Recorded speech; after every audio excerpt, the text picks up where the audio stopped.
ahora de la evolución de la salud de esta niña de 6 años que fue atropellada en la zona de San Lorenzo.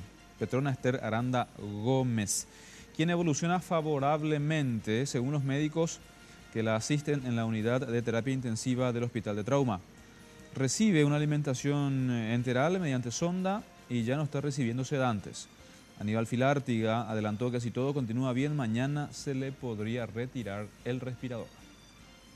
Está alimentándose enteralmente, como se dice, no por la vena, sino por el tubo digestivo.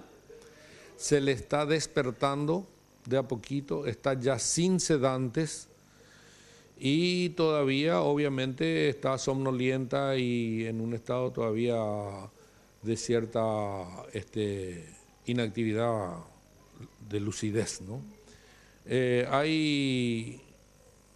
El protocolo que usamos es despertarle bien, eso va a ocurrir seguramente, va a ir despertando si no se produce ni un evento que nos obligue a dormirle de nuevo y a intubarle, es probable que salga del respirador mañana y una vez que esté bien despierta, entonces se le evalúa desde el punto de vista neurológico a ver qué secuelas eventualmente están quedando.